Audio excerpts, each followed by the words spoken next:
The fascinating part is not every prospect's line is at the same spot. And this is what trips a lot of guys up to actually overselling or like starting to talk their way out of a deal. Is the rep, in their experience, they'll start to kind of pick the average of where most people's lines are at. Or worst case scenario, where they view that their line would be in order to purchase the product that they're selling. So they will say, everyone has to know this much in order to buy. So they actually put their own framework on their client rather than just selling to the client. Welcome to Soulful Sales. My name's Bryce. I help sales guys rewrite their limiting beliefs to unlock the full potential of the skills that they have developed over the course of their career. Today, I want to talk about probably one of my favorite limiting beliefs and just societal structures that everyone has decided that just sales is manipulative, right? And I'll be very honest, there was a time when I was trying to figure out all this stuff. This was a big one that I really had a hard time with for a while. And it's one that I have helped a ton of guys overcome this, and they immediately are able to not only authentically feel better about their job and put more of themselves into it, but it does unlock a degree of extra success. So let's get into this one. So the number one reason that people feel like sales is manipulative, honestly, I think a lot of it is because there is kind of that measure of there are the top performers and then there's the guys that are not doing good, right? And what do the lower performers typically start to say is, oh, Johnny is just better at getting people to sign up, and that's why he's just manipulating people, right? It's a justification that some lower performers will use. They'll use it to take a moral high ground, okay? So this is what I want to talk about. Number one is we have to identify like what is manipulative, right? So for me, manipulation is, that says manipulation. What it is helping someone or essentially coercing someone, leading someone to make a decision that does not serve them. They didn't make the decision knowing what they needed to make, like what they needed to know in order to make a fully educated decision, right? If there are things that you are omitting or that you are adding in that had they known or not known would have changed their decision here, that's manipulative, okay? So if you're doing something that doesn't authentically help someone, then you are manipulating them just to get a benefit.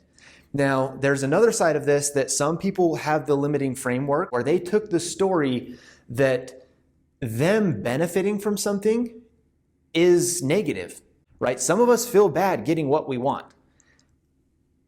We're humans, that we're very complex beings, but it happens. I'm sure you can probably think of a few ways you've done it.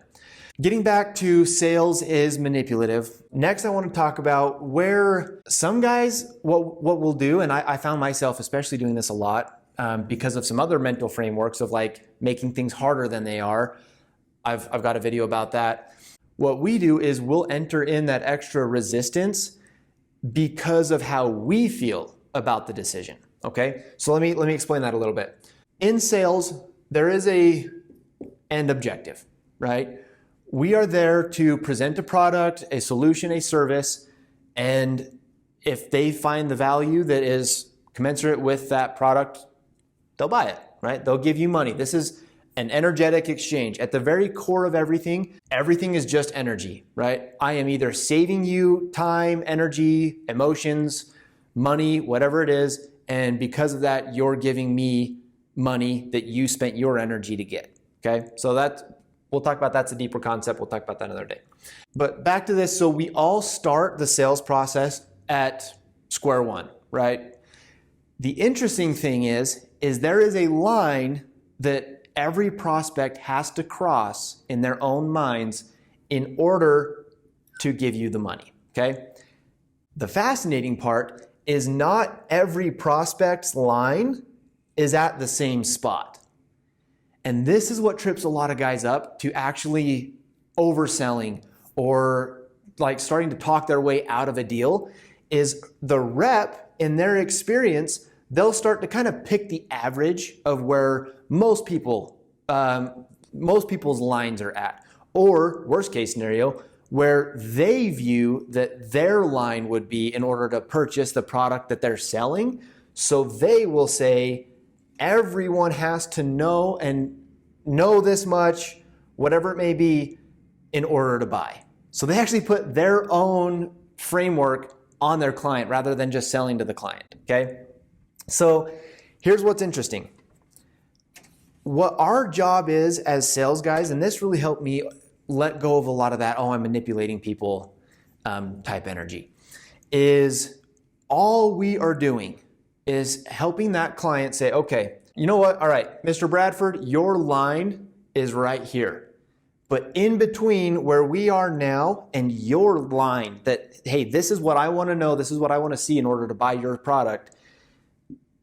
Every one of the prospects you have has, we call them smoke screens, objections. Oftentimes, they're just their own limiting beliefs. There are certain people that one of these guys might only buy a product if he feels like he's getting a deal, right? This is why some guys will not sign up for your service without a discount. It makes them feel good, makes them feel like a winner. Their dad always prided himself on how I'm a big negotiator, and that's why he does it. There are certain people that will limit themselves from making a decision and buying a product or service that is actually awesome. There's your little king crown. It's the perfect thing for them, but they will stop themselves because of their own limiting framework.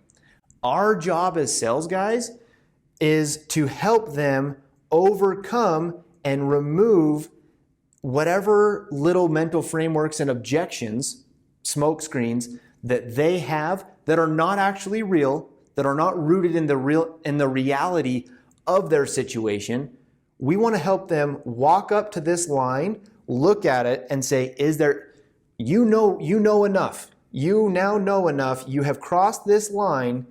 In your mind, you have what you need. Do you want our thing or not? Based on what I've shown you, this will benefit you. Our product is good. Assuming you're selling something that is genuinely beneficial in some way, solves whatever they came to you for, this is not manipulative.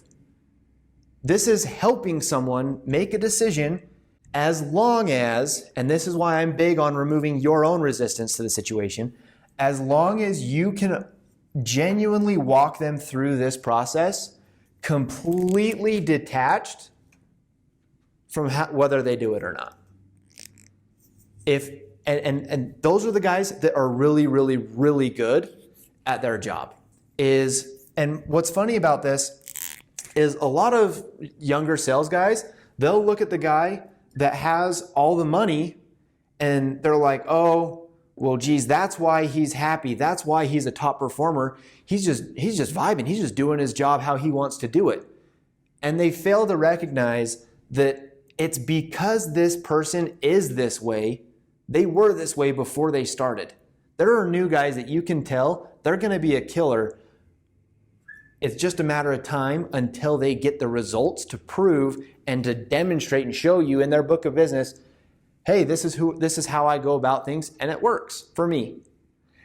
This is the big key, is you have to first have the trust in yourself and in the process to detach yourself from the outcome, commit to the process of being who you are, walking these guys through your own sales process, completely detached from the outcome. And oddly enough, that is what will make you the most money. So I hope this helped. If you would like a free workshop that I do, I'll send you over the document. It'll help you identify your limiting beliefs. You can also check the description for the weekly workshop I do every Thursday at 2 Mountain Time. Otherwise, like the video, subscribe, and I'll catch you on the next one.